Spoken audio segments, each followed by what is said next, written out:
Welcome back to the H&S podcast. I can finally say that truthfully again because Henry is back from his holiday. Henry, let us listen to that lovely voice of yours. Hi everyone, excited to be back. Good stuff, good stuff, good stuff. Not much planned for today, although we'll probably end up going for 2 hours. Origin review, probably end up into an Origin preview, and then we'll talk about the shit show that was. I've already sworn in the first few minutes. Anyway, the shit show that was the Knights Parramatta game last night. Henry, did you manage to catch Origin live, the men's game? Yes, definitely Yep. did.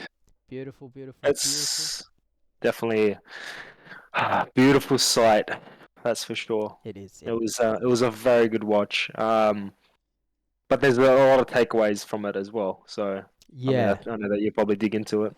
Yeah, look, I always want to do these right after the game because everything's fresh in my mind. And by the time it gets around to even just less than a week later, I've forgotten most of the stuff that I want to sort of talk about. But I think there's something we'd both like to talk about. Doesn't make sense chronologically, but it is Mitchell Moses. Yes, an absolute weapon. And for the listeners, by the way, I just wanted to say, I told you so, Shaun. And I Yep. wish James was here so I could abuse him as well. Only because 3 years ago or 2 years ago, when 3. Moses was in the talks to be selected, we have a group chat, and I used to get abused by both Shaun and James for saying that Moses is Origin material. 100%. 100%. And we stand by those claims. Would you pick Moses 3 years ago?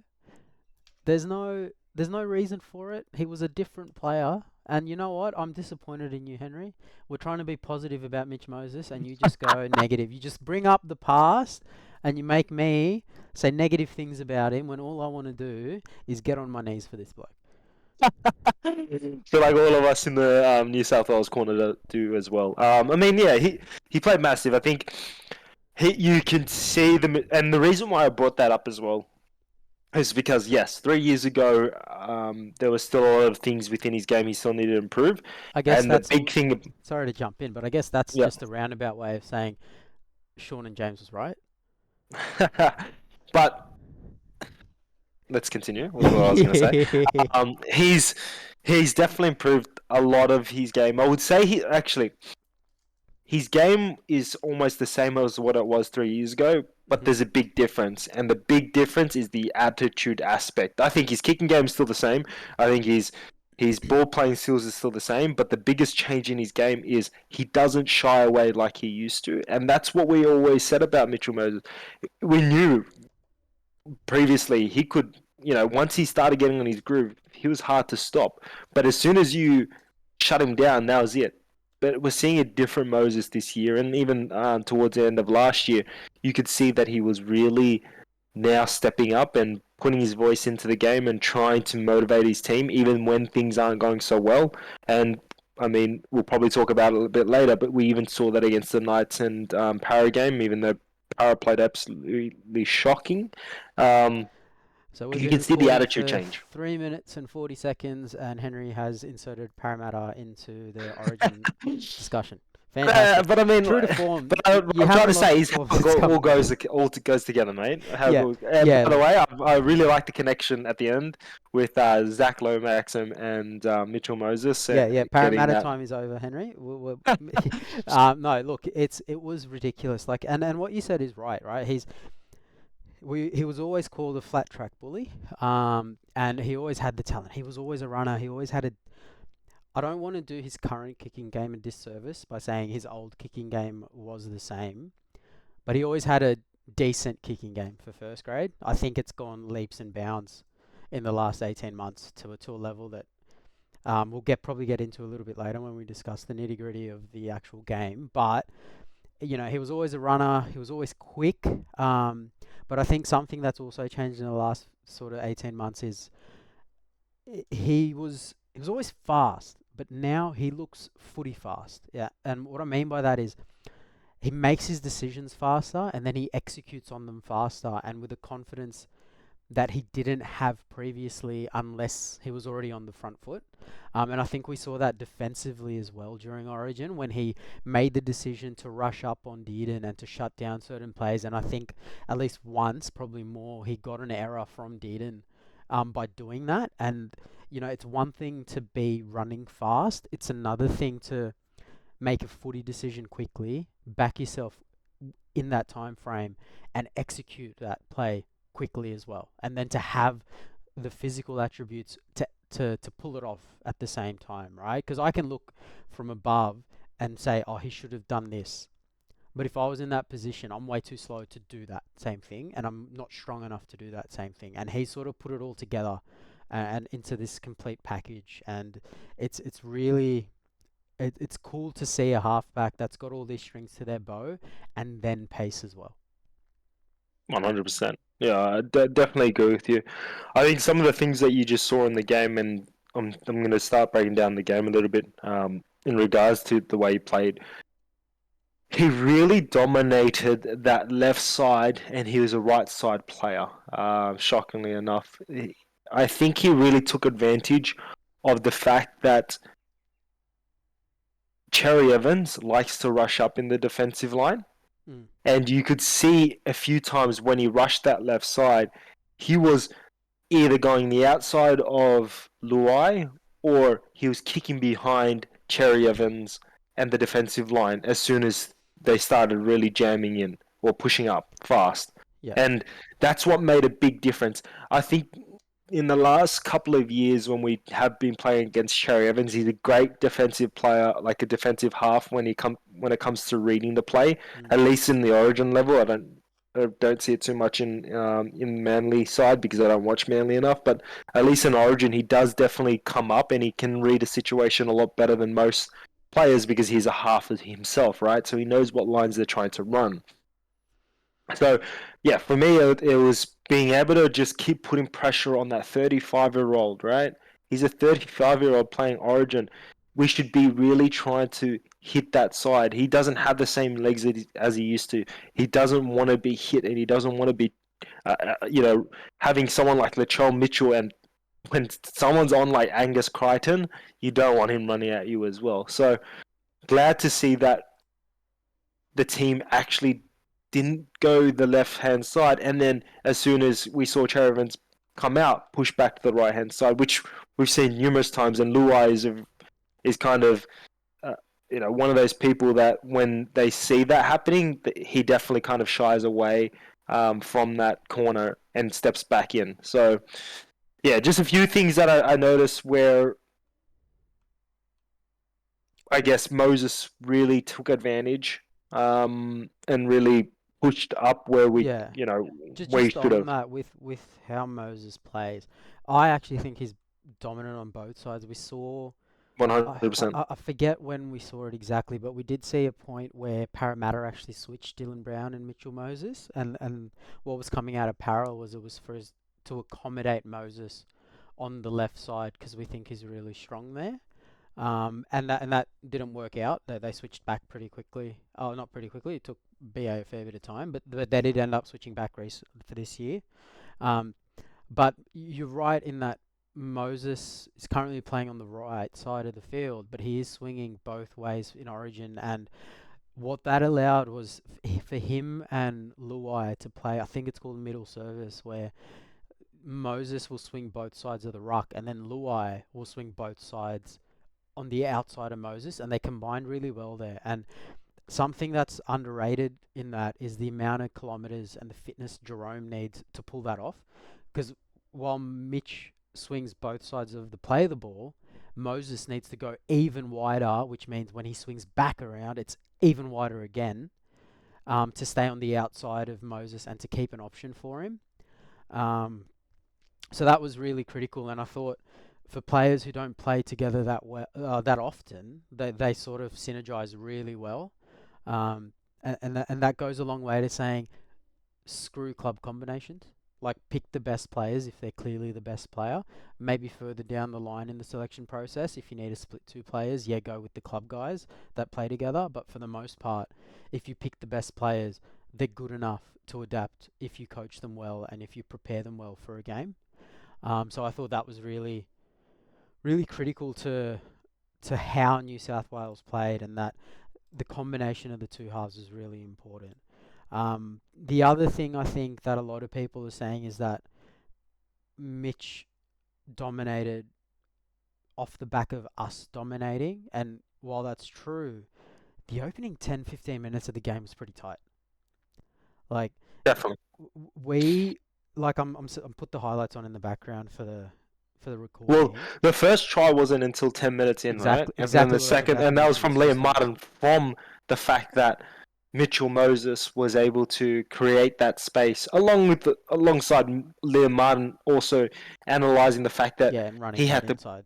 he had to come back on the inside and hit that hole, right? Yeah, Because it didn't work the first time when he went out. So, yeah, and then or the first few times. something I've just noticed here actually, and I'm gonna back up because it is worth noting.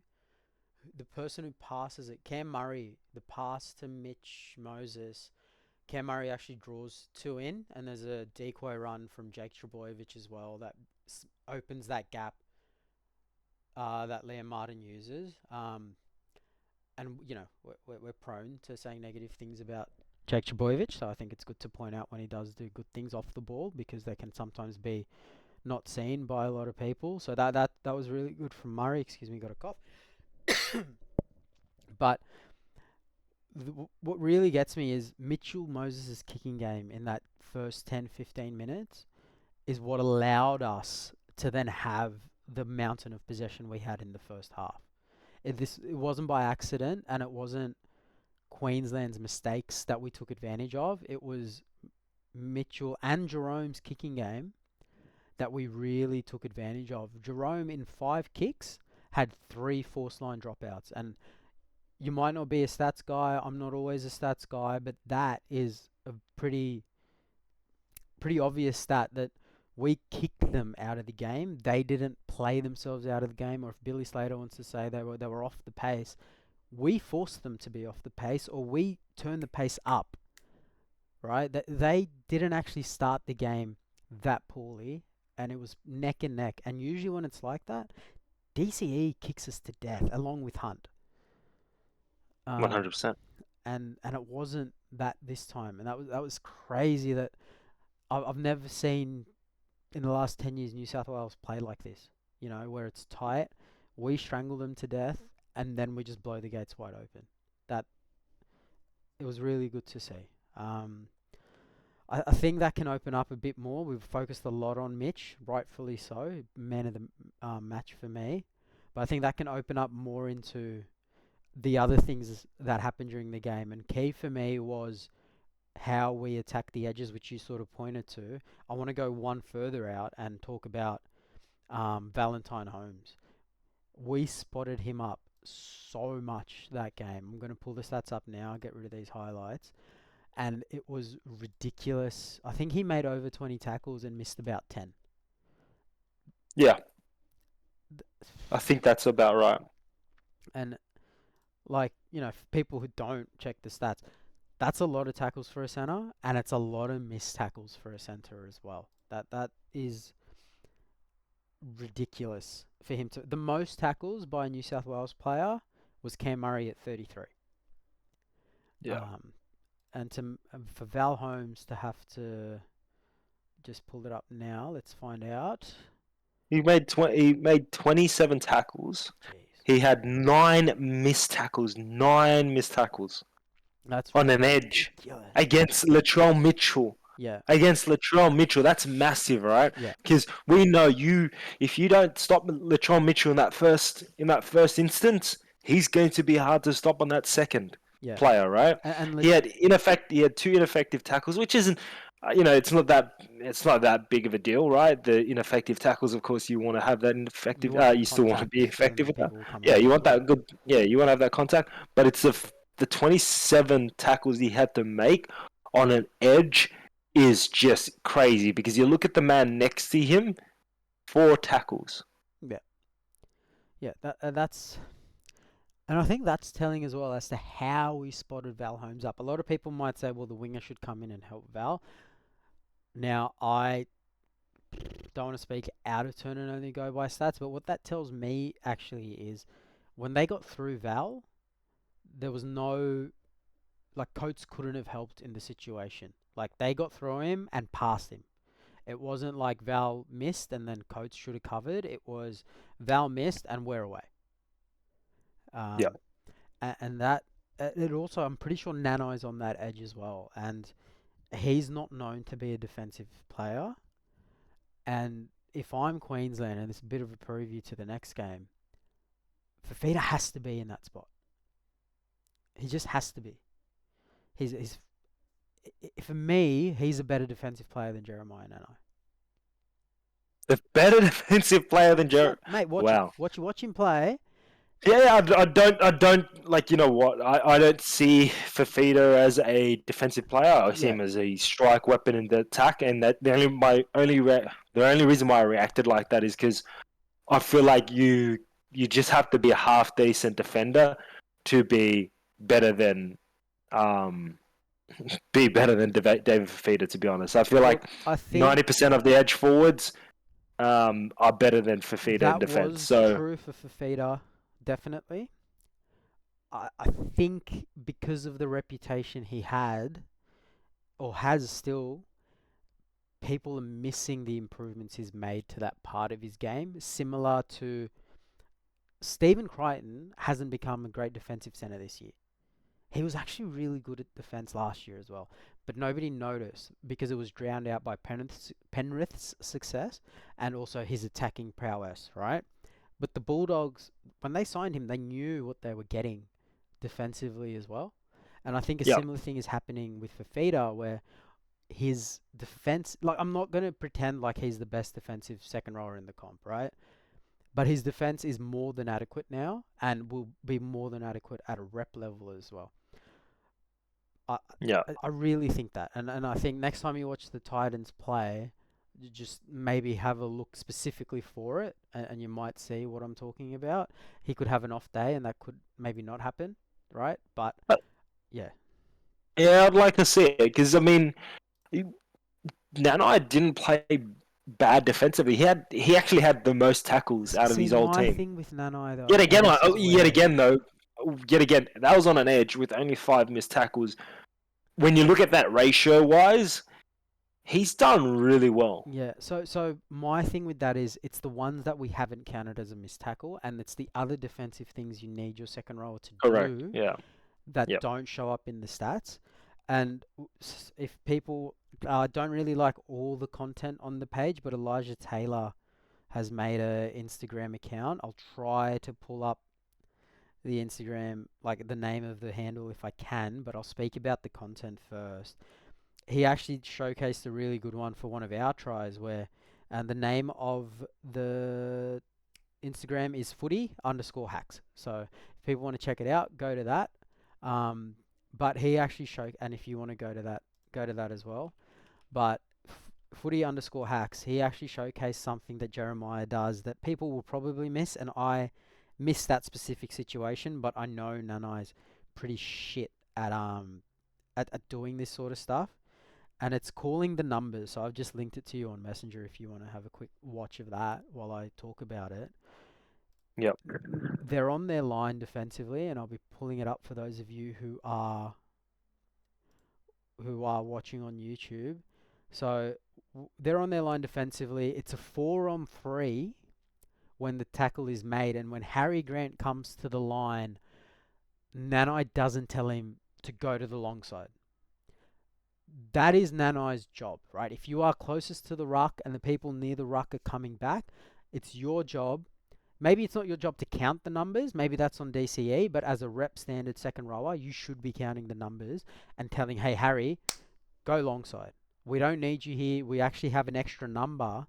And there's an argument to be made for Nanai to be pushing closer to the post as well and sending Harry that way. Now, not all the way over to the other side of the ruck. I reckon he probably needs to be able to come back and swing around just in case he's needed in cover. But, New South Wales stripped the numbers. Dylan Edwards scores in the corner. And it's not that difficult a play to make. Now, not everything that Elijah Taylor says is something I agree with on this page, but that was a really good insight from him, and that's never going to show up on a stat that you can see publicly. But it's something that Nanai it does week in, week out, that Fafita does less. Now, he might still do it, but he does it a lot less. And I think it's important to note that sort of stuff because Billy likes to talk about, oh, Fafita's not this, not that, and he plays on that reputation Fafita has. But Billy's a smart guy. I don't know what the reason is for leaving Fafita out of the side, but it's not because Nano's better than him in the second row on all aspects of the ball. I think Fafita's Yeah. a better player. And you know what kind of gets me off? Talking about Queensland and they need to make changes and making the wrong selections and the wrong this, the wrong that. It's really good to be in a position to say that as a New South Welshman because we've been on the other end of that stick for like 15 years. Yeah. So that to me is key. I look, moving on from that, from harping on about Nanai, I think Queensland is struggling in the backs. I think ideally they'd probably want to replace Holmes and Tulagi. And now that Coates is injured, that's 3 players that they would ideally look to replace. I can't name who they're going to replace them with except for Cobbo. Like, who's the other 2 players in the conversation? Yeah, I can't even think of anyone right now, to be honest. It's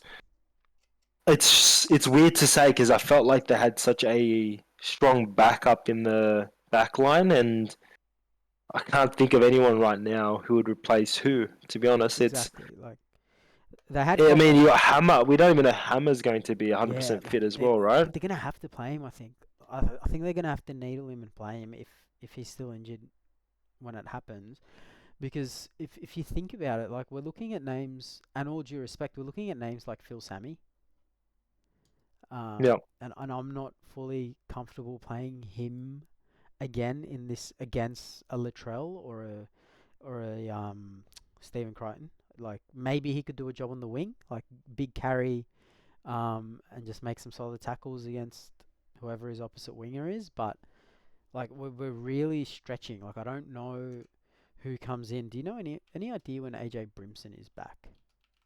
no, I don't. I thought he was going to be out for most of the season now. He should be back soon, less than a month. I just don't know the specifics. We'll look that up. AJ Brimson, he's back round 18. So he might get 1 game in before Origin. And if he does, and he plays decently well, I'm probably picking him at centre. Then who's the winger? So I'd go Hammer and AJ in the centres. If Coates is out, I think it's between Tulagi, they probably leave there. And then I think it's a conversation between Valentine Holmes and Phil Sammy and, touch and go with Cobbo as well. Yeah, So I think if still Cobbo's a lot of fit, fit. If Cobbo's fit, yeah, that's the if other thing, Cobbo's right? We fit, need, if AJ's and he. fit, I mean, it's looking bright for us as as bright New as it South can, it's Welsh. still a Suncorp Um, decider. but it is still a Suncorp and it's still Queensland, right? We know that they'll turn up, especially if they're underdogs. Yeah, We said that a couple of years ago, 2020, when they 2020. had the worst Queensland side ever, and they still beat us, and that's the most embarrassing series I would say It was that like we've Edric had. Lee and Corey Allen, like, And and by all the due way, respect to these those these players, guys aren't. Yeah, they're not. They played decent that season. They weren't terrible, but just they're compared not to ours. in. They're not in the NRL anymore. Yeah, They weren't even in the NRL last season. yeah, I mean, they played maybe 1 or 2 games, and then the season before that, they yeah. were barely They're getting not minutes in as first well. string first graders Yeah, 2 years post, and they won the Origin game. Like, that's the stuff we've been through, which is why I'm still not confident that we're gonna win even after this sort of dominant yeah, performance. exactly. Yeah, I thought, and speaking of Queensland, something we touched on for game one, I thought their forwards did struggle. And that's something we looked at. We said, look, if Queensland are going to win the game, they need to win. They need to get a lead in the first 20 minutes and front load their energy. They did spend a lot of energy in the first 20 minutes, but it wasn't scoring points. Yeah. And I I just, think they'll definitely. I think they were definitely missing people like Flegler. You know, yeah, who could play those longer minutes, but also was just really fast off the line. Who, as soon as he got hit, he'd be back up on his feet. But don't forget, we can't forget that he can hit hard. Yeah. He was a hard hitter, Like they're right? missing Flegler, Tino, and Gilbert. And yes, you know what, Gilbert's Gilbert, but Tino's a massive blow as well. I think Yeah. in my eyes. For me, I love Gilbert as a player. I can understand other people who don't rate him as highly. But for me, what Gilbert gives them is a safe edge. Like a lot of people think of him as a middle, as a great middle, and ideally you play him in the middle. Like you play Fafita and an informed Nanai or Sua or whoever on the edge, and you just run through that middle. But Gilbert locks down an edge similar to, but probably better than Jaden Sua, because Jaden Sua probably had a bad game as well. That not a lot of people are talking about him. He made a fair few wrong decisions, especially early. But yeah, but there's no point talking about him because they're all out for the season. Exactly. And we're missing players as well. So, yeah, but Queensland need to get an advantage early if they're going to have a chance, and we need to stop that. And we did this game, and we did it really well. And it could have swung both ways. I think the first 15 minutes of this game, first 10 minutes of this game, could have swung either way. And for New South Wales to make sure they kick their way and they tackle their way into a dominant position in an Origin game against some of the best players in the world, that's really impressive. And I think it's a testament to Madge Maguire's coaching as well. Oh, for sure. Yeah. In terms of New South Wales, we focused a bit on Queensland, which is good. It's good to have variety. Probably the biggest question mark leading into Game 3 is if Cleary's fit, and if Mitchell Moses is fit, and if Jerome Luai is fit. What do you do? I don't see the reason why you would change a Mitchell Moses and Luai, and that's not just because I'm a Para fan, and I like Mitchell. I would rather Mitchell play at Para and concentrate on them, especially with how our season's going at the moment. But when it comes to the combination that's already been built and what's proven in Game 2, but not just that, just we don't know the health of Cleary. He was 2 games in after his previous injury and he got injured again. So we don't know what his fitness level is at. We know he's professional and he'll keep up to his fitness and whatnot, but I'm talking about more of the reliability of his hamstring. Yeah. We cannot risk it, unfortunately. I think we can't. We can't have someone like a Connor Watson be the backup if Cleary injures himself. Yeah, and I like that you brought it up because I'm usually the one who brings this sort of stuff up. But I 100% am with you.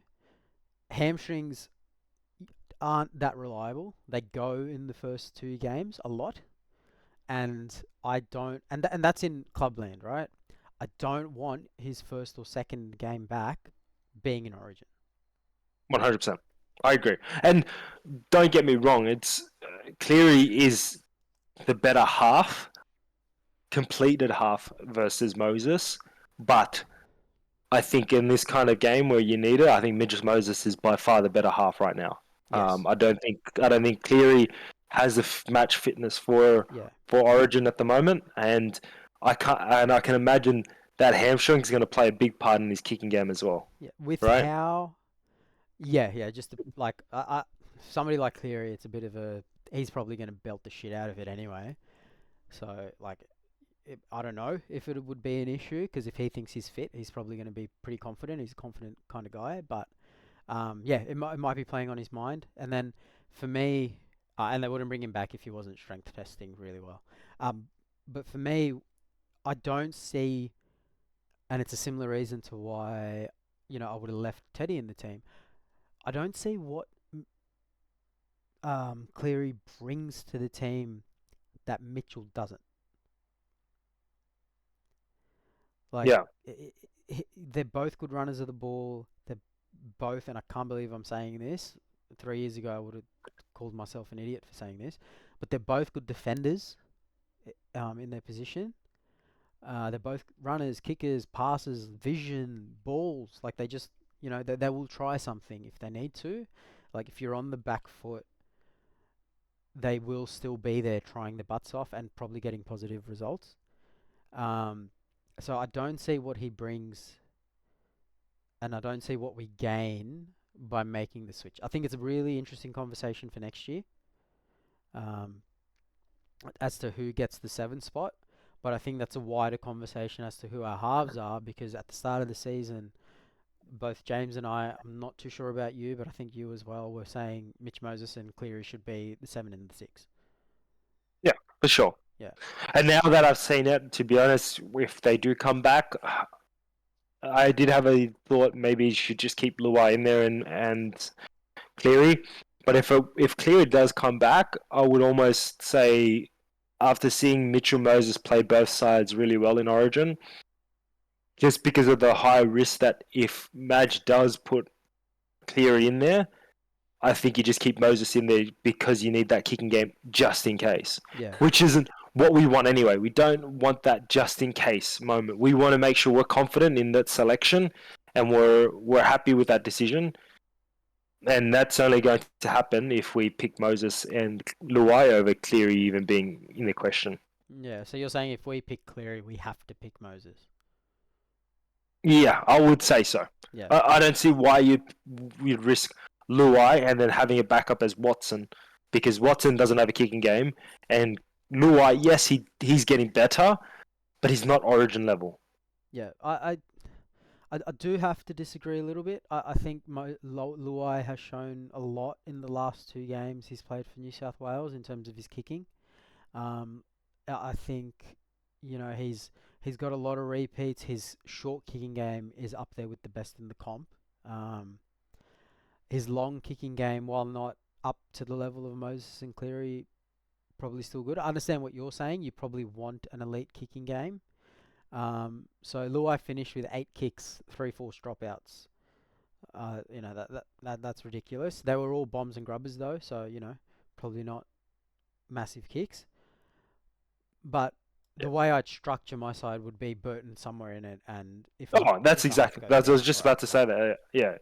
Yeah, it's funny that you just said that because I was going to interrupt and say if I was going to put someone, if I was going to put Cleary in because Cleary just because of who he is. yeah, Put Cleary in and keep Luai in there, and I don't hate that.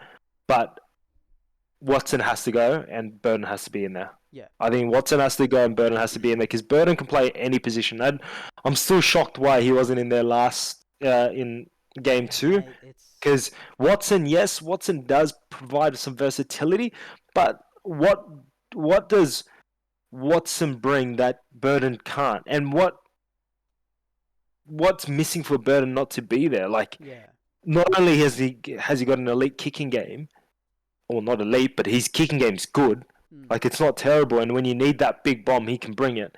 And then not only that, he's got the ability to play winger, center, fullback. yeah, and he wouldn't even need to play wing, right?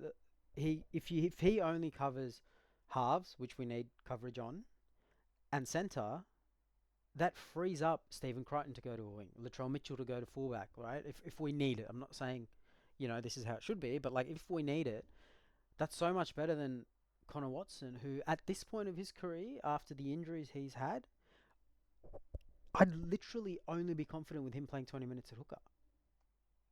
Yeah, At Origin level, like at club level, he's a great lock for the Roosters and what they need, and he's great like that. Whatever they're doing with him and Brandon at hooker, like that's working. But at Origin, I literally only see him as a 20-minute hooker, and if that's the case, get Appy in there. yeah. I'm still frustrated that Appy's not even there. Yeah, like But yeah, get Appy in there, and you know what? Appy probably covers halfback better than Connor Watson at this point. yep. Like I don't understand the pick. Like we've got ball playing middles. Cam Murray was involved and passed for our first try, and he was really important ball player for that try. Isaiah Yo, great at that as well. And you don't need more than 2 of those people in the team. So I Connor Watson did nothing wrong, but if we're gonna win in Queensland, I don't think our best shot is with him in the team. 100%. And I don't. I think he got his time. I mean, it sounds kind of mean, but I think he's had his opportunity, and not that he played bad or anything. I just think it's just his time to kind of. He's not in the position to be there if we're going to game 3 and we want to win it. Yeah, In my eyes, yeah, and in my eyes, it's not even his time now. Like in the context of everything, Matt Burton is the guy. Oh, yeah, I The agree, the Bulldogs are 100%. on the up, man. I'm He so happy needs for the Bulldogs. he needs to be in there. If Yeah. we're looking to build and develop our players, he needs to be in there. So You fucking nailed it, man. Like, sorry, finish. That's a good point, and you no, nailed no, it, go, go. bro. You look at Queensland, and we don't have to do everything Queensland does, but they won how many in a row, and have won how many like impossible series in the last few years. Like, we should be learning off them. Yep, Daly Cherry Evans was on the bench before he became their halfback. Before him, yep, Cooper Cronk was on the bench before he became their halfback. Right? Queensland develop their players, and they're really good at identifying who those players are going to be. And they don't take a risk on it, right? They're not like, oh, this guy's hot. I'm going to put him on the bench in the 14 because that spark will eventually fizzle out. Like we did it with Sifa Talakai, right? Like, yeah, he's playing really well, but it's important. The jerseys you give out are really valuable. The minutes you give out in 100%. Origin are really valuable.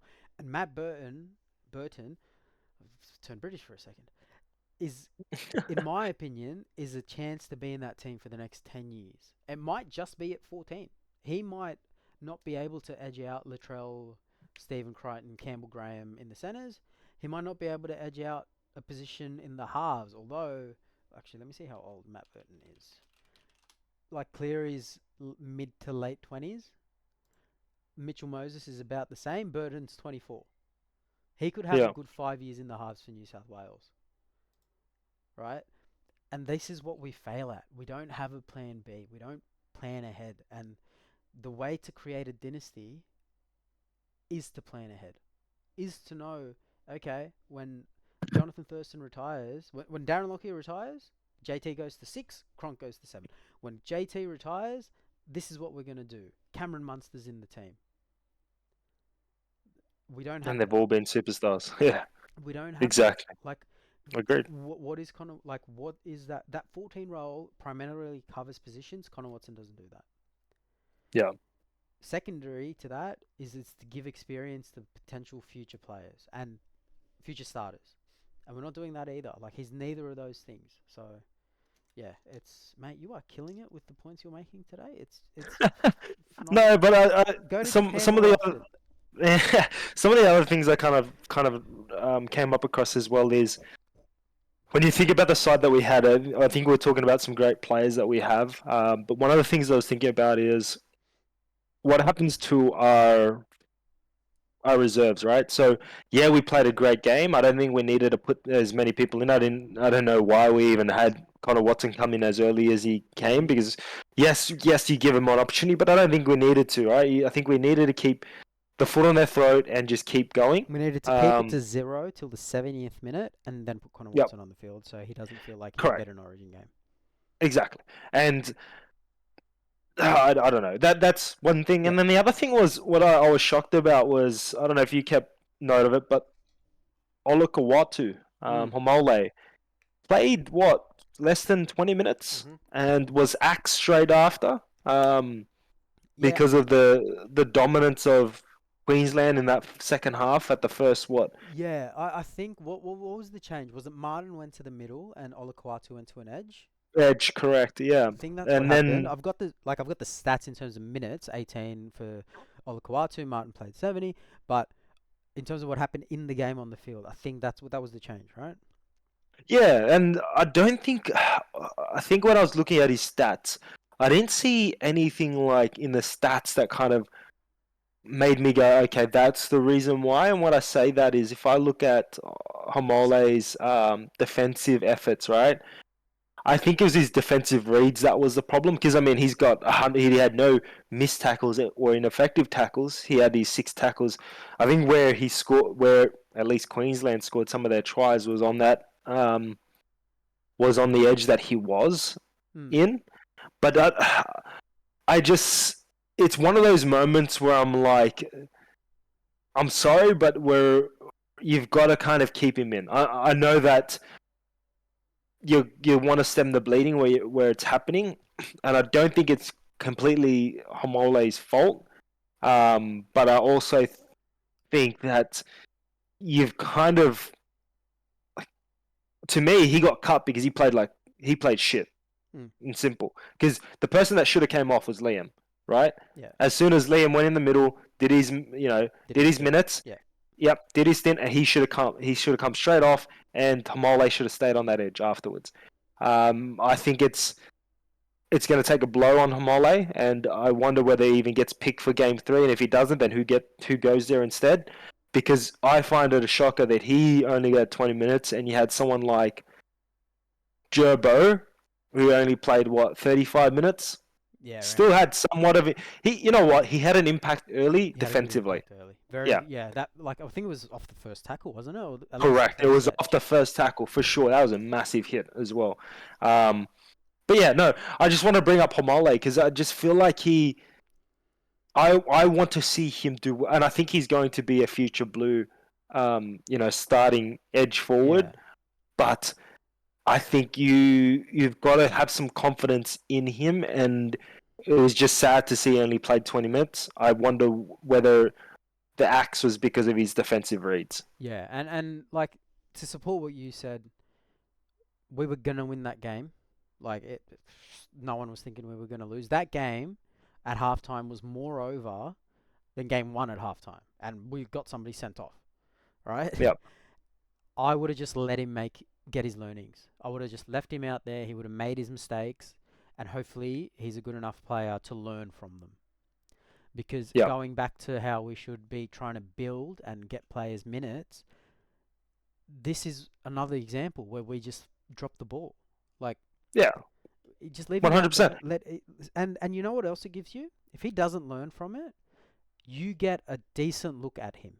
Like, you get to see a decent chunk of him playing and saying, okay, this is where he's made a mistake, this is where he's good, this is where he's bad. Do I roll the dice on him again? Right? Right now, we're making that decision off 18 minutes. Yep. What kind of edge plays 18 minutes? I think I do agree with you in that we need to look at our rotations because we do need to change it up for Brisbane. And I think it's literally I want the team that I had for game 2. Right? I want to see Mitch Barnett in the team.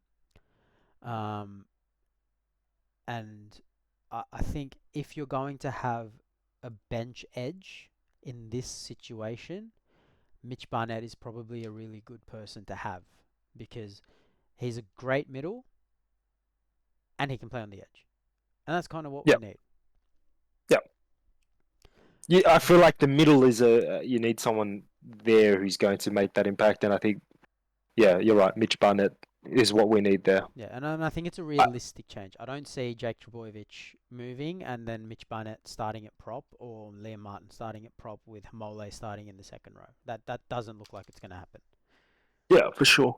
I don't know how I feel about Isaiah Yo as well. By the way, I don't see I still think the he's being misused. I actually think he had a better game, but again, it was pretty easy to have a good game when he came on.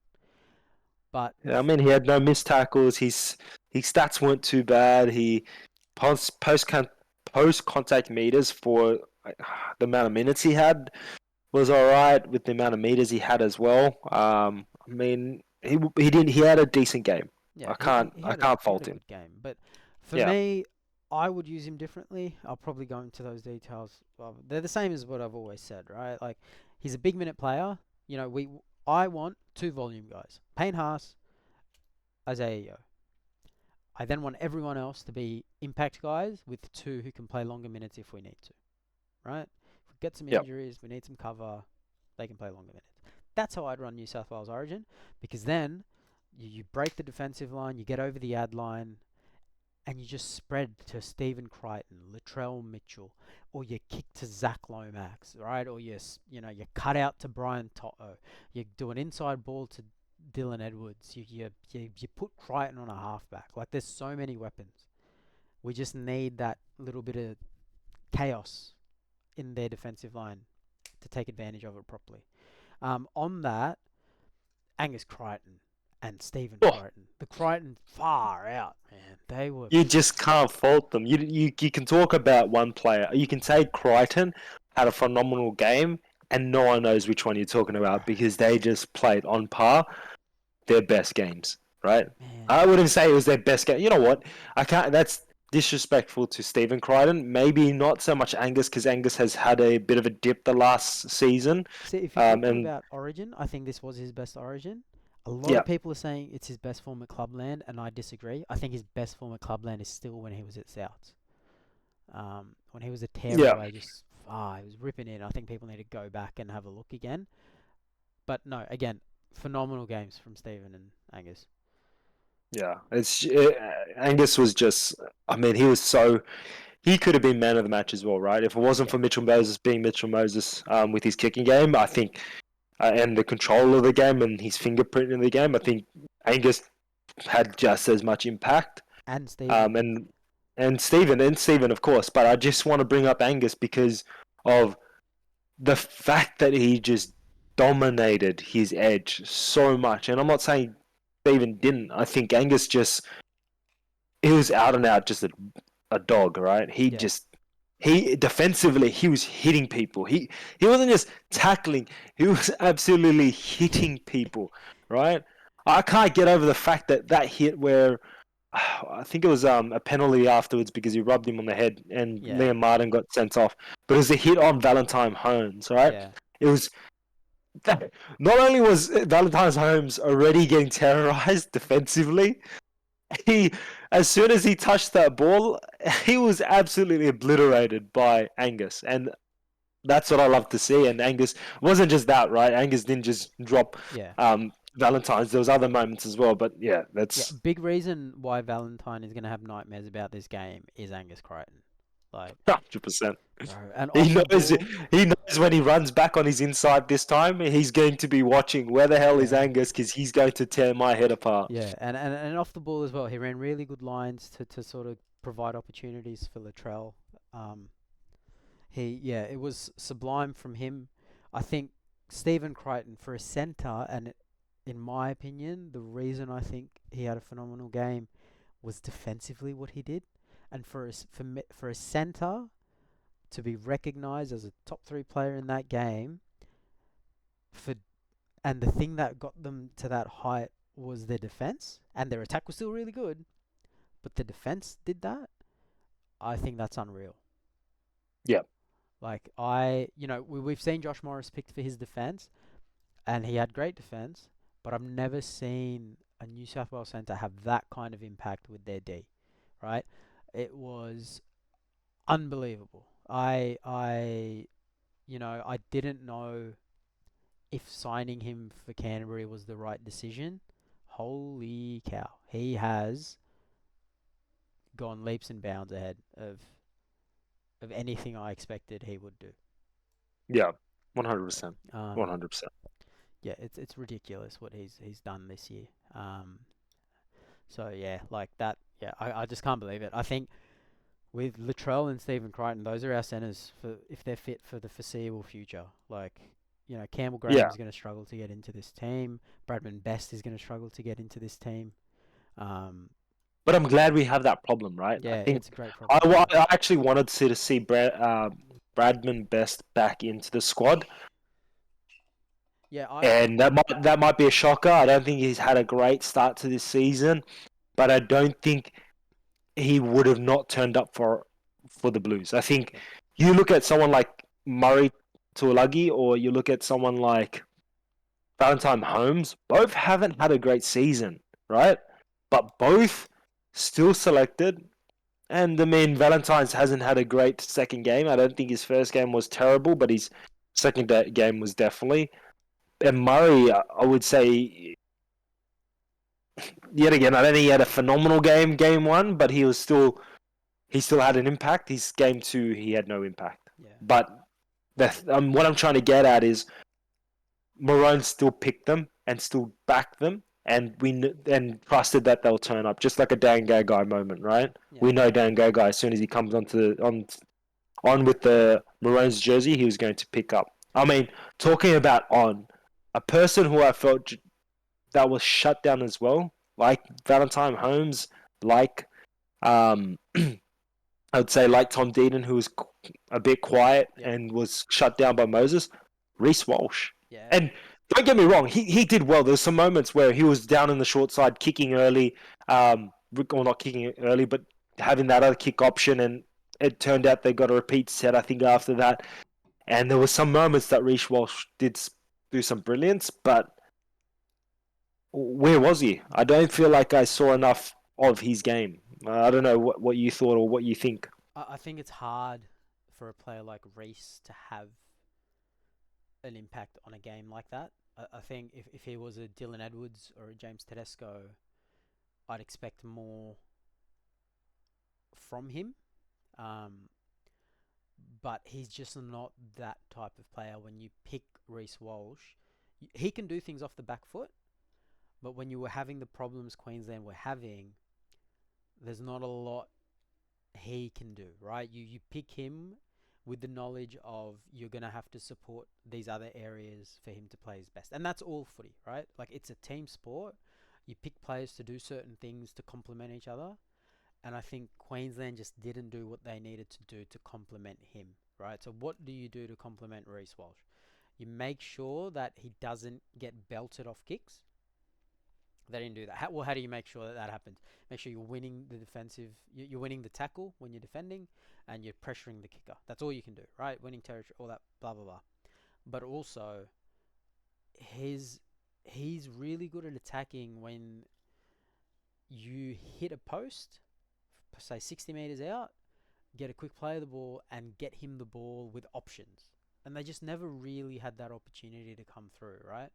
So he had a bad game, and I think it's okay.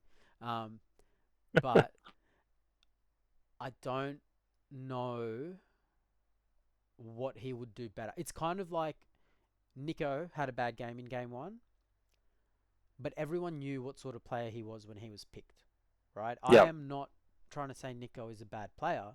He's just not the player we needed in that position in that game, Nah, he's just not that dog. Yeah, right? he doesn't have Like, that dog in for him. me, he needs He, to be he, playing fullback. Like, I'm yeah, sorry, but that's his best position. yeah, you're not wrong. And I just want to say this on the podcast and to our maybe one or two listeners, and hopefully one of them's a Sharks fan, just so I can drill it in them. But I feel sorry for Nico. Honestly, as much Yeah, as I bag him out in front of you, Shaun, and in front of James, who you guys heard on this podcast before, I just think that he is just done dirty. He does well in the system of Cronulla, but that's only because they know how he plays and they kind of mold themselves to that gameplay. I And he's still not sorry, and he's still not the best in that area, right? yeah. They could have easily filled that with someone else, put him at 6, or even put him, like you said, at fullback, and I feel like they win. They've got a higher win percentage out of their games with him being in Yeah. those positions. I have a thing where when players sign or are forced to play certain positions, I get like really pissy about it, because when I watch footy, it's not just about my team winning. I like watching other games, and I like watching players do well and play well and seeing good footy, right? And an example is when I get pissy is when, not this time around, but the first time around when Roger left the Roosters to go to the Warriors. I was pissed off because I'm like, could you imagine if Roger stayed at the Roosters? Like, what the highlights we would have seen, the games we would have seen, the steps, the tries, the try assists, the meters, man. Like, I want to see good footy, and I want to see the players enabled to play good footy. And that doesn't mean I want the best players to just stay at the best clubs, right? I'm very excited to see Jerome Luai play at the Tigers next year. So Yeah, it's not just about keeping the best players in the best teams. It's the fit and the position. I think Jerome moving to 7, phenomenal for footy. I think Roger yeah, moving to the Warriors, trash for footy. I actually think Cameron Munster not playing more fullback in his career is a tragedy. He's yeah. and he was the best 5'8" in the comp for like 10 years. But that's like Manu, right? It's a tragedy Manu, that we don't get to yes, see Manu, and the fact that he's left, and we feel like he probably will come back. But Manu would, I think, would have been easily tabled as the best fullback in NRL Yeah, and people are gonna say, in well, this era. he's not good in this and he's not good at that, and I'm like, yeah, but he plays like 4 games a year at fullback with the Yep, fitness of a centre. Like, yep, imagine if he had 2 pre-seasons and 3 seasons of playing at fullback, yep, bro, he'd be killing it. Like, I'm similar with Nico.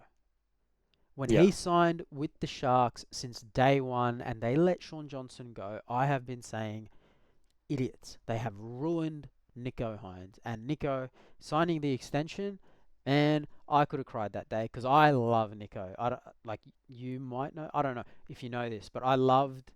There was a period where I was really into the Storm's development system. That's why I like Scott Drinkwater. It's why I love Harry Grant.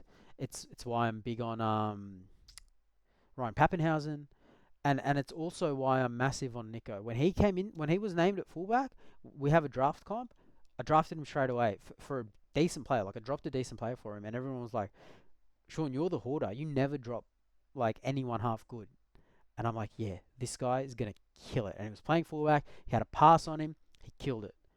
And then he signed with the Sharks to play halfback, and I just don't get it. Like I don't we are get it as well. missing out on. I was thinking about it. He's an S tier fullback. Uh, I don't know. I don't know about that, Mate, but yeah. go back and watch his highlights. You don't have to watch the games. Watch his highlights when he played for Melbourne. I'm not Out of saying that this he world. couldn't be. I don't think he. Not that he couldn't be an S tier. I think he was. He was definitely in that A, right? I think he was still really, really good and dominant.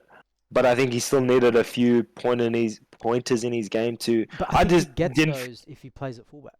Correct, correct. He does, right? But I'm saying he's not one that I would say 100% right now. He would, as long as he was able to be in the right system and develop that. Yeah, and I think he should come to Parramatta and be our fullback. So I mean, um, If but yeah, only.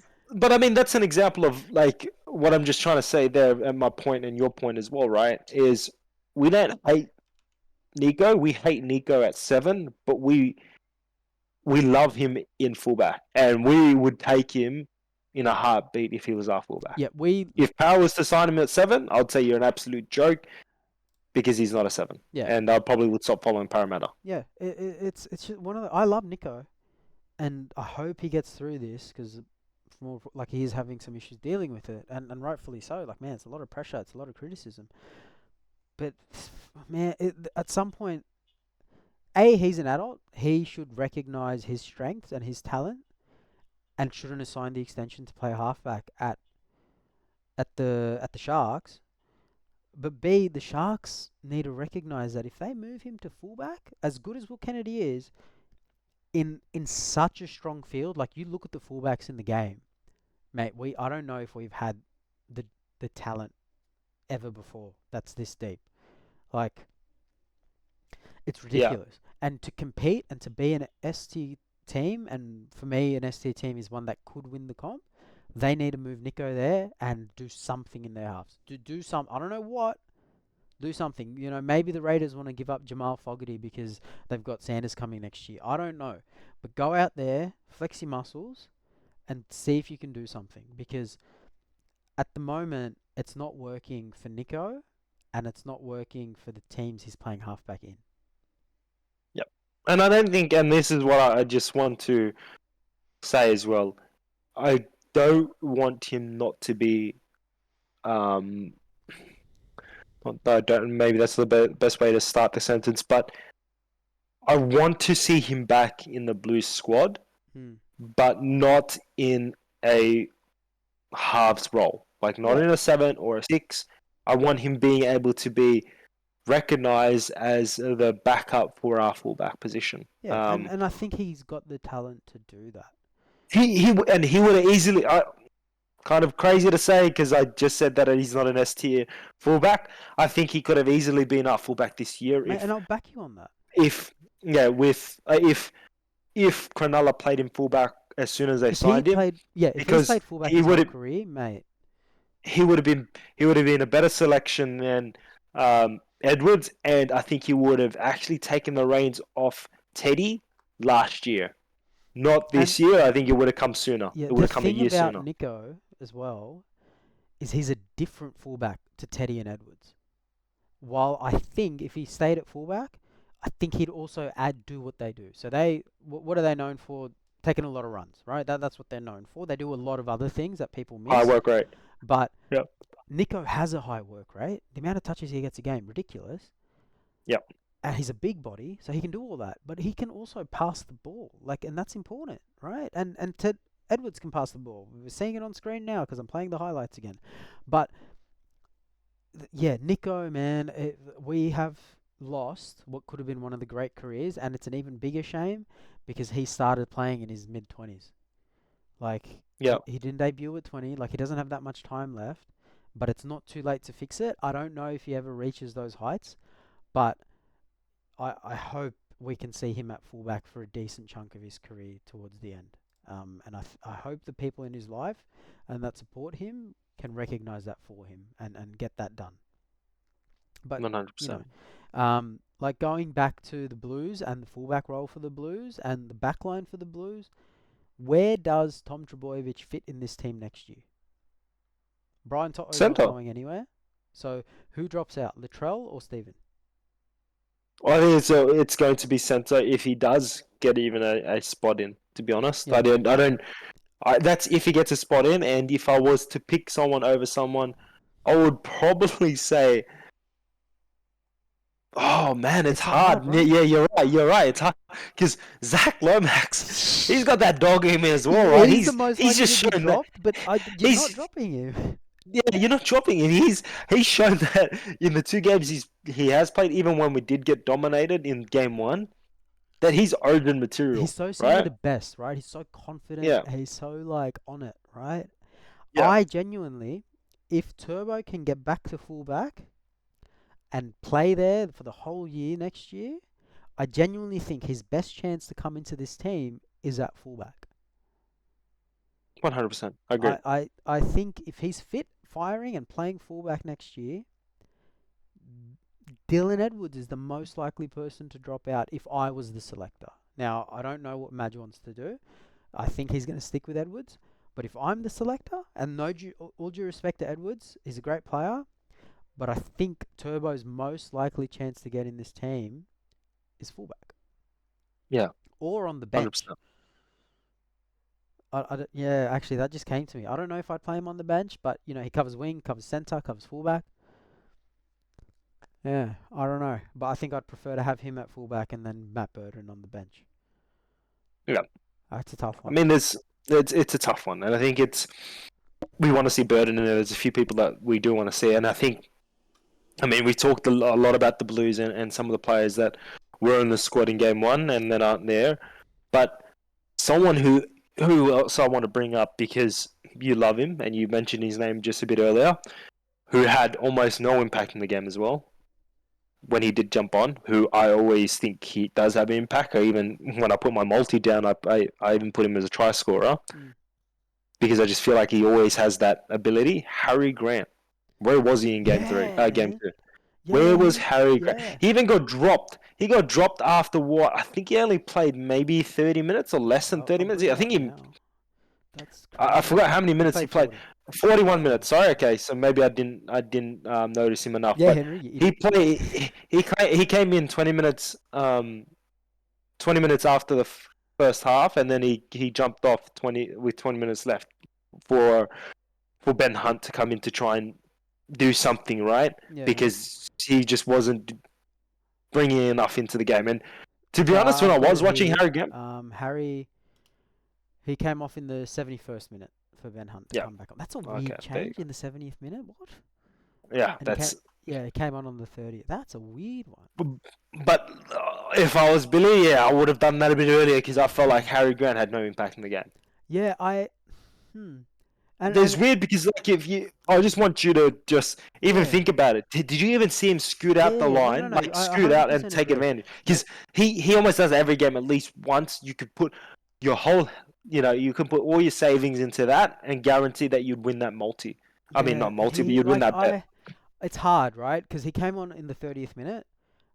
At that point, with how much possession we had and how much we dominated, what can he realistically do? Like Yeah, I mean, it's similar with Walsh. I think he was set up to fail by the game situation and by other players failing. I want to see how many tackles he made as well, because I feel like probably a decent amount. And you know what? I can't point to specifics, but the period of time he was on was probably Queensland's best period. They scored the most points with him on the field. So yeah, I'm not saying it's because of him. I'm not saying that's a reason why he had a good game. Like, to be honest, I agree with you. I didn't notice him that much. But you know, yeah, he made 19 tackles, missed 4. Like, but in that period of time, the Queensland did okay. But I just go back to, man, he wasn't helped by anyone. I think Queensland were really let down by their forwards. And rare, Cherry Evans not taking control of the game in the first 20 minutes. yeah. I think it was the error rate of Queensland as well that made that Yeah. impact. But yeah, I wanted to bring up Harry Grant because I know that you love him so Yeah. He much, had a and bad game. I agree with you there. I just don't know how much I'm going to read well, into it. yeah, Here's one for you. Sorry to cut. I mean, he only within that 41 minutes, he only had 19 tackles. I say only like it wasn't that much, but he only had 19 tackles, and he had out of those 19 tackles, he had 4 missed tackles. Yeah. And he had 2 ineffective. That's a pretty high ratio for someone who's only had No, I don't 19 think missed tackles. tackles count as, like, I don't think it's Yeah, 19 yeah, tackles and then correct. 4 of those. I think yeah, It could have been just it's 19 tackles and something. then 4 extra missed. But Yeah, what I would do actually, sorry, is and just to sort of distract you from Harry Grant, leave my boy alone. Is Tom Dearden also had a bad game? he was just under pressure the whole time. Yeah, It I was genuinely, I would have, and I've only just thought of it, Ben Hunt to 6. Tom Dearden off the uh, field, or Tom Dearden even to centre maybe to defend one wider, because he is an okay defender. Get Nah, Ben Hunt. I don't I know don't what think I'd that's. do. Oh no, I wouldn't do it. I wouldn't do it. I think Tom Dearden just. It was just one of those games where Well, I'm picking he. Ezra Mam for game 3. No, I'm not. I am. You, I you 100%. look at Tom Dearden and the impact he had in game Psh, 1. Tommy Dearden. Psh. Look Game at the 1, we had impact. 12 people. Doesn't Nah, count. Ezra, man, no. I'm picking Ezra. Not End of only is season, that dog baby. in him. Unfortunately, you look at it. You look at the grand finals. He had 3 tries, and he couldn't even take his team back. What more do Take you his. want from him? 3 tries, mate. Yeah, but he couldn't even finish. He couldn't ice the game. He doesn't need to. He's got a halfback for that. There's no point scoring 3 tries. He ain't Mate, gonna win the game, team right? sport, you got to complement each other. He got you the points. The rest of them just needed to tackle. They couldn't do it. They saw, and I'm making Donald Trump gestures with my hands now. They saw Nathan Cleary, and they ran in the other direction. You Ezra, know what? Ezra man, wait. Ezra man, I want him in the squad because I feel like Blues will win nah, easily with man. him being in there. I think Ezra brings a different game to Dearden, and I think he brings more to Dearden. You rush up on Ezra, you're not getting a knock on. He's stepping you, and he's running straight. He's getting that 3-on-2, and he's icing it every time. I think if Munster, but here's the other thing. Regardless of what we say, Slater is praying to every god he knows about for Munster to be fit. Yeah. Like, regardless, we can argue about Dearden and Mam all we want. They're AT 5/8s. The only ST1 they've got is Munster. So, I don't know what you think, but I think if Munster can play one game before Origin 3, he's in the team. And I might have lost you, but No. that's okay. Oh, No. Sorry, I'm just thinking because I'm trying to look at what other options. well, for me, the top 4 options are Munster, Mam, Oh, he's easily the Ben one. Hunt, and Ezra and I Dearden. don't think we put Ben Hunt at all. I see if I was Billy, I think I'd keep with. I think Ben Hunt's doing the work he needs to be there because Harry Grant can't. Harry Grant's not an 80-minute Yeah, player, and I know you think who, that, but who's going to be the backup for Harry Grant, right? doesn't need a backup. Ruben Cotter can play 20 minutes. He came through as a hooker. Start Ruben Cotter for 20 minutes at hooker. Harry can come on for 60 if you don't want to play him for No, 80. That's no. fine. Ruben, trust me, Ruben can play. Yet again, if I was, seeing If it as you're a a Blues fan, I know, what? mate. You're not. Yeah. I want Harry Grant. I want Harry Grant right now playing 80 minutes because I Yeah. know the impact he'll Yeah. have They will. will be almost minimal compared to if he No. came off the bench. I'm scared when he comes off the bench. I I'm am like, too. shit, man. But They've imagine him got the starting. Alright. Look, exactly all the juice will be gone I'm and we saying win. I would rather Cotter, and to be honest, Cotter had a pretty bad game, so maybe this helps him too. I would rather, instead of Dearden, I'd rather Hunt at 6 with his running game and his kicking game to help out Cherry in case this happens again. Like if they go in this situation again, what's better? I think Dearden out, Hunt at 6, Cotter starting at 9 to make those tackles. Because again, this situation, they needed to muscle up, and Harry Grant coming on after 20. Where this falls off is I have no idea who I'm going to play at prop. Like if I move Cotter out of the middle rotation to start with, who do I play at prop? I haven't the foggiest. Yeah. Because they're all injured. But, next year I think it's something to consider. Hmm. Um, I'd probably still say no, but not yeah. well next year Cameron Munson's going to be there, right? But You have a prop who played 70 minutes and had the most impact for the Maroons squad, and you're saying you want to put him for 20 minutes mate, you at can read the stat sheet all a you want. position I that think as Cotter had a dodgy I'm game. not reading the stat sheet in regard. I only just said he played 70 minutes, but just watching his game, he was their best player. I heavily disagree. I think, how many tackles did he make in his 70 minutes? I don't know. I'm not looking at the stats, like I said. Yeah, I'm going to well, try and look. I'm going to, and I was hoping you already So knew, but I'm 39 not going to. tackles, 30, Yeah, in 39 seven. tackles, Yeah, that's pretty shit for 70 minutes in the middle. 39 tackles. 70 minutes in the middle, like is that how good is that? Yeah, he said 95 meters. Yeah, mate. So much impact. 70 minutes, 95 Ah, meters. okay, we get it. We don't need you to bring it Like, up anymore. yeah, and I still haven't found it because it's so complicated looking at this. So thank you. But yeah, like I think there was just a few things that, not a few things. There's going to be a number of things that need to happen for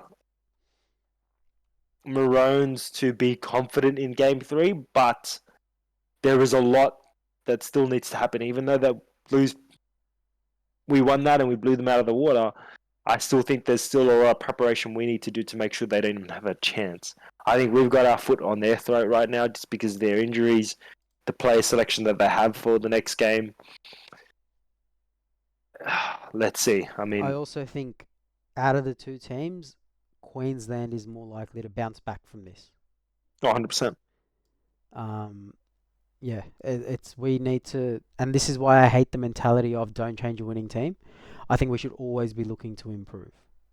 100%. So So you're saying there, like when you say we won't spend too much time on the Origin game because we do want to talk a little bit about the Para Knights game. But mm,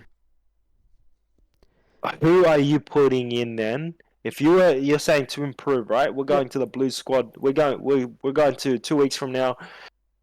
You're picking your lineup. Who's going to be your changes? Because you said you're happy with the selections, right?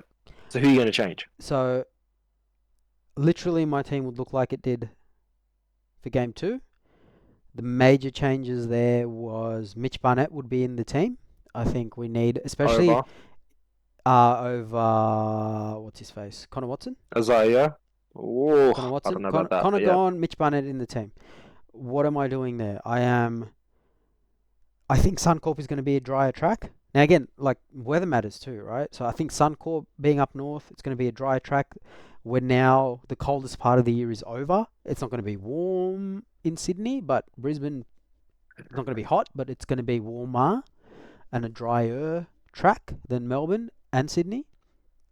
So I want more leg speed. He also gives us the option of playing an edge role, which in game 2 I had Olakau'atu starting. I'm not going to do that now. I'm going to actually drop Olakau'atu, and I'm going to bring in probably happy. Matty No, Matt Burton. Burton. Matt Burton, that's the one. Matty Burton, Matt Burton for comes into sure. the team, right? Those are the I don't two hate that. changes that I think if Madge was going to change the team, he could live with that, right? He's had both those players as 18th man, so one off making the team. And I think Connor Watson and Olakawatu played very low minutes, less than 20 minutes each in the game, so they're easily droppable. Now, if I could be king and make a lot more changes, Api Coruscant comes into the team, and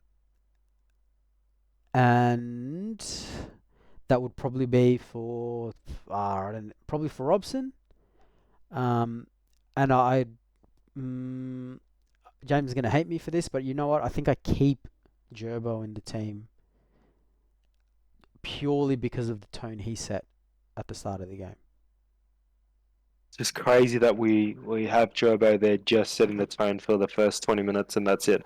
But you did see the impact it did have. I I think don't know. here's a hot Such a high take. risk. If It's a Gerbo high isn't risk. starting for us in game 2, He shouldn't be in the squad. If he's not starting, he's not in the squad. he's not in the squad. I think he should be playing more minutes as well, just a few more, not a lot more, because we do have Haas and Yo and Murray commanding minutes in the middle. But also, if he's not there setting the tone early, the game 2 looks completely different. Yeah. I genuinely believe that because it was a tight contest for the first 10 minutes. And it was the defensive efforts that made the big difference. Mitchell Moses' kicks are great, but they're only as good as our defense. Yeah. So, and it's our first contact that made the big difference, right? And we saw that.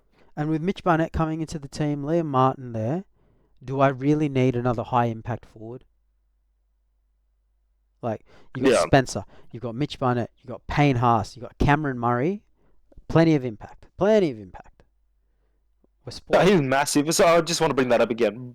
Spencer in game 1 was massive. Spencer in game 2 even more massive. He's made for Origin, but the issue is he's still only really in Origin at least. I think he's only a 30-minute player. I agree, but I don't see the issue with that.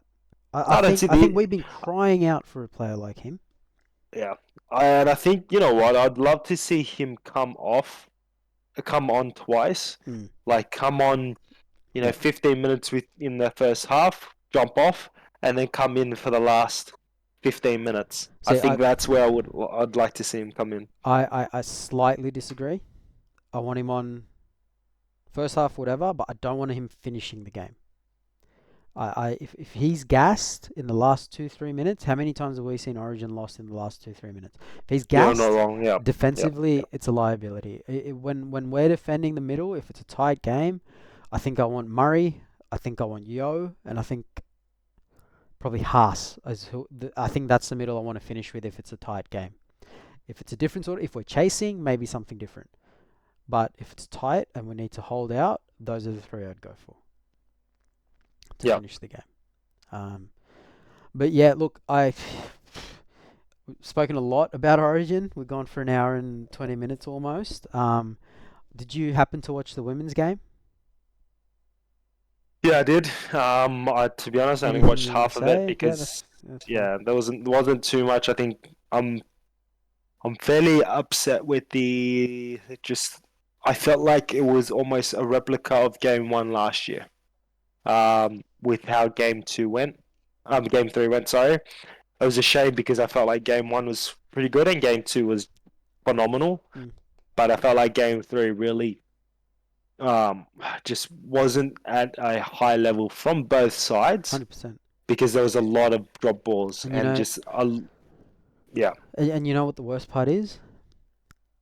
All 3 games actually haven't been at a high level. These girls, the ones that are on the field, most of them can play, man. They can play. And internally I was pointing it out all game for all 3 games. NRLW needs to be on before Origin starts. It 100% has to be. Nobody with half a brain would let the men play off a preseason and some reserve grade.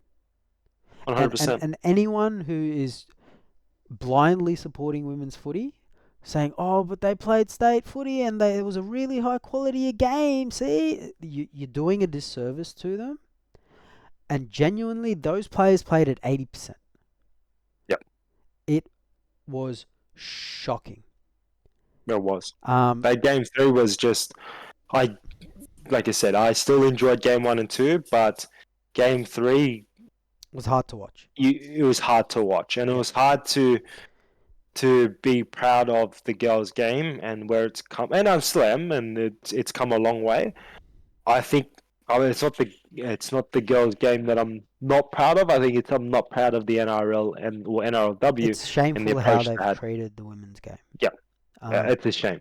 and They had the bad end of the stick last season, and they've got it again this season. yeah, they're Sorry, go. repeating mistakes as well. And it's not just the skill, the missing skill. It was the tactics as well, which I don't know if it's like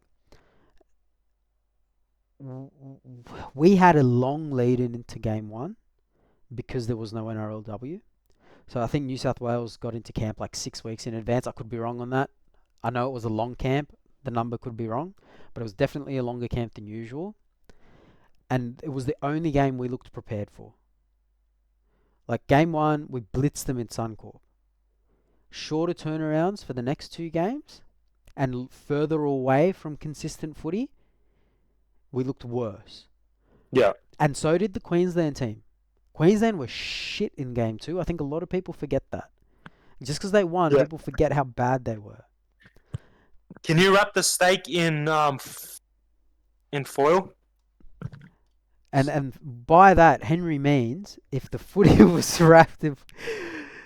Sorry, I think you forgot to Sorry mute. about that. I don't care if it's Yeah. on the pod, but if you wanted to mute, you forgot. I didn't. Yeah. Yeah, and you don't need to mute. This is a laid back potty, man.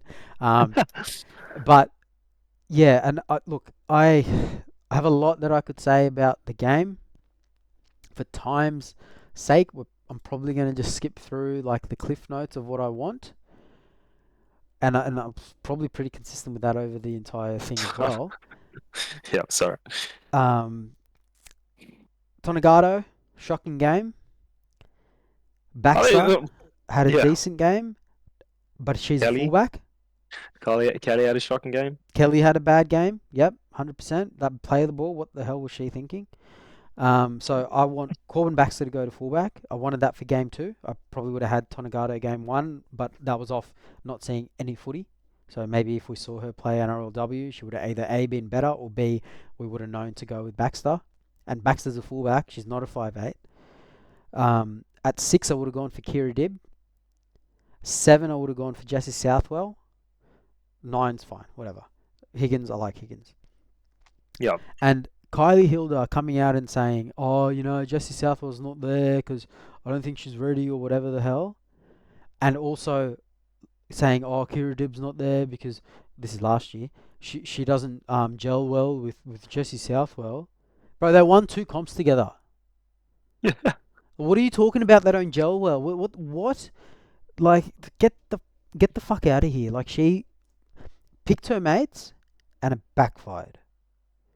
Yeah. Like, and I'm sorry, you are no longer a product nobody watches. You can't just go around.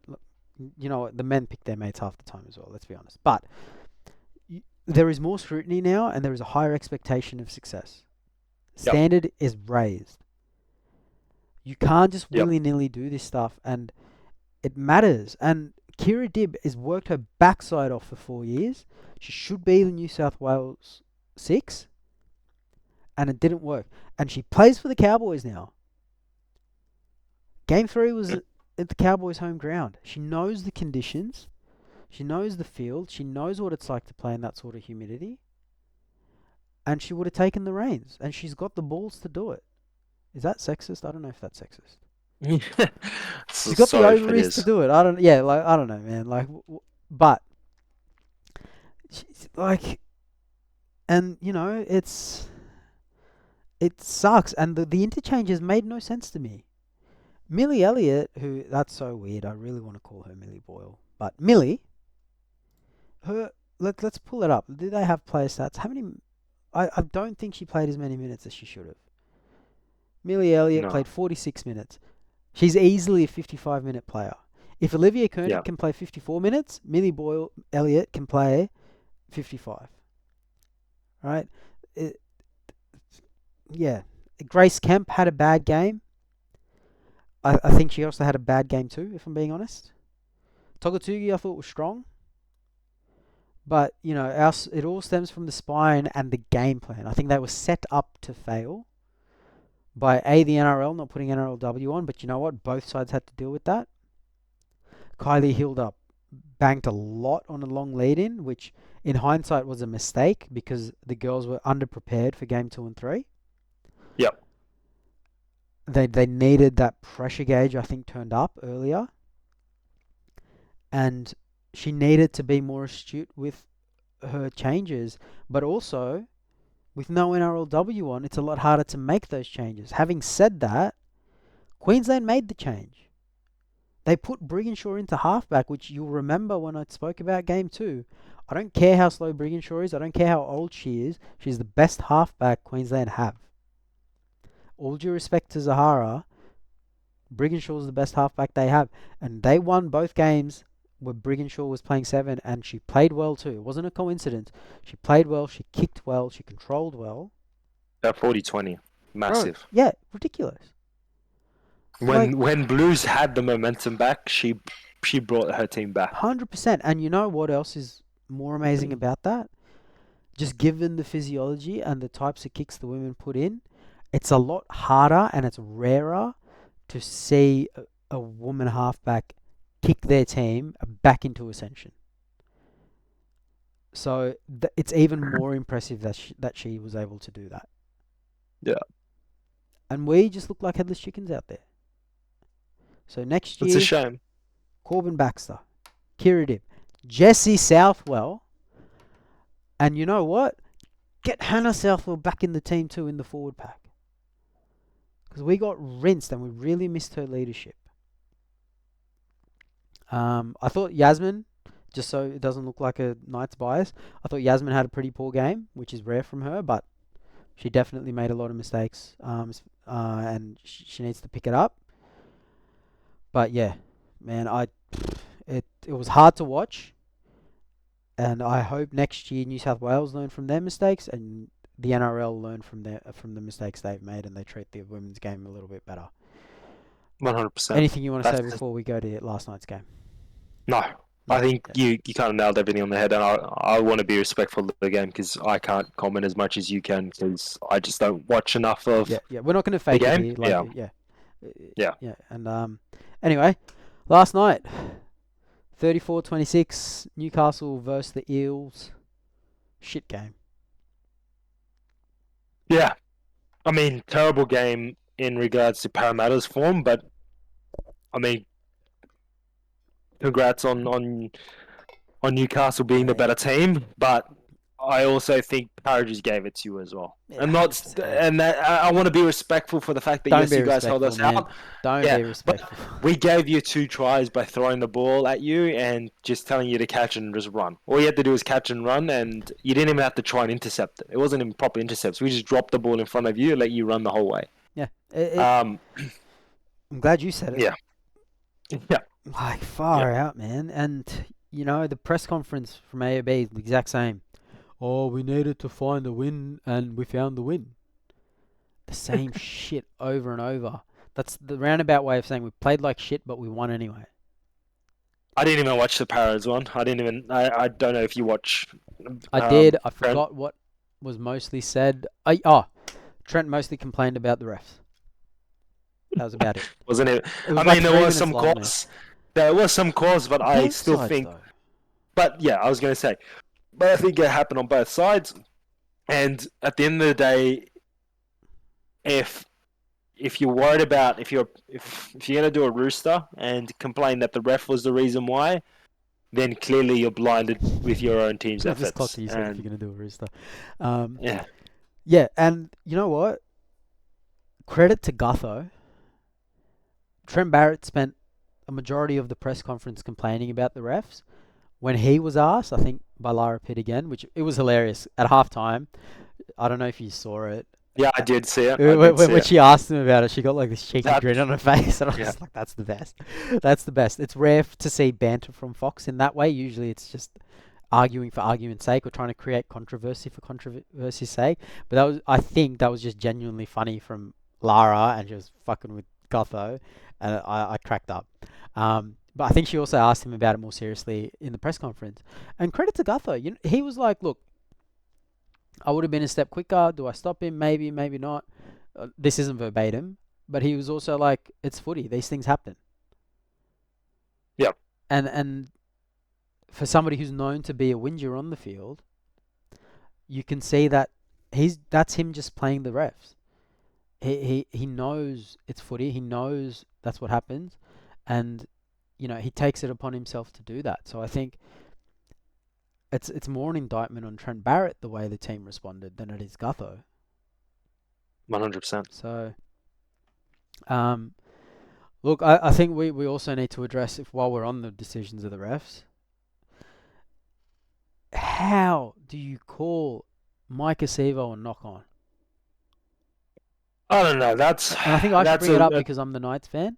Yeah, it's a shame. I didn't want to, like I said, I don't want to bring up the missed calls from the refs, but I think there were two. Well, to even it out, why don't you bring on the kickoff one? Yeah, I think the kickoff was just a shame. This is what I was actually going to say. Right, the two calls. Only reason why I want to bring it up, I know that it's hard to call games, but just the blatant errors from the refs where it's like so obvious and everyone was umming and ahhing of what the hell was that? Oh, actually, is that kickoff? Was the kickoff? Because I don't see how that broke plain, because it was just his foot that was over the 10-meter line, and it looked like the ball didn't even travel 8 meters before it hit Russell, correct? I think it was Russell that caught it. Yeah, I think so. Before it hit Russell at the 9-meter line. I think, if anything, Russell brought it to the 9-meter line. And I don't know. That was a shocker. And yeah, like you said, Mike Acevo's one, a shocker. And the fact that he had to replay it for the length of time that he did, and still, I think what happened was the video ref said that he knocked it on, then replayed it again and realized it wasn't a knock on. But I think he was too prideful to change that decision, because I don't know if you realize how he replayed it once more before he made that final decision. So what we see on TV isn't what the bunker's seeing. Okay. So the bunker, you maybe just Google it while I'm talking, but it's actually multiple monitors. Like, I'm talking a shitload, and they can ask for different feeds and stuff, and they have access to like 20 cameras. Yeah. So whereas the coverage on Fox, I think, is 3 or 5 cameras. Yep. So they have the middle one that like is the one you see a lot that zooms in on the tackle, and then they have like some maybe running down the sideline, and then maybe some like 2 more maybe in corners or something. But yeah, we can't always judge based on that. Usually we can. Usually they can sometimes line up the shots, but we can't always judge based on that. I just quickly want to mention on shitty calls from the refs, and it's not why we lost the game. Going back to the Women's Origin game, for one of our no tries, it was a knock on over the line, but Ali Brigginshaw actually tackled someone without the ball. And it was reviewed and everything, and they just don't care. Like, I didn't see that. So yeah, it was late in the game. It's not why we lost, but it's like it's so obvious that I've forgotten the names, and I'm really bad at this stuff when it's a few days afterwards. So forgive me. Like I was doing that with Origin as well. I said it with the men's one too. Like Ali, we were about to score. There was an offload coming. Ali tackles someone, which takes them away as an offload option. So the offloader has to give it to somebody else. That person ends up knocking over the ball over the try line. And it's like, it's so blatant. It's so obvious. You can see it clear as day. There is no grey area here. And they just miss it. And I actually have a high opinion of Casey Badger. Yeah. But I think it's a combination. I don't know what the main reason is, but I think. But it's not just. It's just not Casey Badger, by the way. 100%. Yeah. I don't think you should have brought a name up. I think it's in general. I think it's just. I think it's the in general. Has been the standard reffing from Ashley Klein on Wednesday, 100% all the way to the weekend. this is just because you're bringing names up. Yeah, we I need to think, make sure that it's clear because a lot of people yeah, are piling on her. That was yeah, a mistake from her. it's the whole reffing system in general that has been an issue all season. Yeah, I think there's been inconsistency. Sorry, I've been watching in the background a bit of the Cowboys versus Panthers game. yeah. What's It's a happened in that? It was I'm 6-12 in the sorry, fourth it's quarter. just a quick one, right? It's Yeah. 16-6, right? Jeez. Cowboys way, and Cowboys had two players off for 10 minutes stints. What? Separate occasions. One in the first, I think, 20 minutes, and that was Drinkwater out, and then Yeah. the second one was I forgot who that. But sorry, it's a player I don't know. Um, What's his name? Can you but he spell it or something? no, I don't know. I don't have the stats up. Sorry, Oh, I just okay. want to. I'm just talking about this real quickly. But Yeah. anyways, he got sent off, and the reason why I'm bringing this up is he got sent off because of tripping. Now we've seen multiple tripping instances this season. Yet again, there was no. They haven't seen someone get 10 in the bin because of that, and now that we have someone come in this game and trip, and I would say that trip wasn't that bad compared to what I've seen this season, but got 10 in the bin, Yeah. So right? Jackson Purdue, I And think, is who you're talking about. I think that's the So name. Scott I Drinkwater was the wouldn't know. first guy sin binned. I've just got the stats up. That's all. And Yeah, Jackson Purdue was the second person sin binned. yeah. So, I mean, like, just calls like that. And sorry, yeah, I just want to go Yeah, back yeah, yeah. into the Go for it. origin, the men's origin, right? You look at the tackle that we saw with um, Latrell Mitchell. I think that's a 10. On what? Forceful contact. Yeah, forceful Yeah. contact to So the head. he. Wait, is this the one where he body slammed him? No, not the body slam. That one was fine. It was I think it was Walsh, or was it Holmes? I think it was just when Holmes came down on the ground and Latrell came over the top. Oh, I'll take your word for it. Why I'm, can't I I'm not trying remember? to say you're Sorry. wrong. I just can't remember. And even if you give me the names, I won't remember this tackle. I'm not very Yeah. good at this details side of things. I'm more a macro kind of guy. But like you're right. It speaks to the entire reffing system has just been deteriorating year on year since PVL has come in. It started with when he went to one ref instead of two. I've been very consistent in that I want two refs. I'm not one of those swing people like Joey who's like, oh, two refs, why do we need so many refs? To now he's like, oh, we need a second ref and screw the bunker. Um, and then we're slowly seeing an erosion of the standard of refereeing. And I think you're right. It's a totality type thing because the refs train. The refs are athletes in their own right. They are fit as man. Like they run a lot. They're 80 minutes every week. And they got to make decisions under fatigue. Um, and all their training systems are probably suffering. I'd assume they're suffering given everything else that I'm seeing getting messed up, right? Why am I going to trust that this is all of a sudden good? And I've actually had some word from people who have worked with the refs and been part of their HPU, high performance unit, saying that, yeah, sometimes management just comes and says, oh, we need them doing this all of a sudden out of the blue in their training. And it's like, I'm sorry, Graham Annesley, when did you get your sports science degree and ASCA coaching? Like, when did that happen? Yeah. So, and something that I think is the complexity that's come into the calls that they need to make, I think is now taking up. It takes time to learn them. That is time that you could have spent making sure you get the fundamentals right, and also in the game, it's now splitting their focus.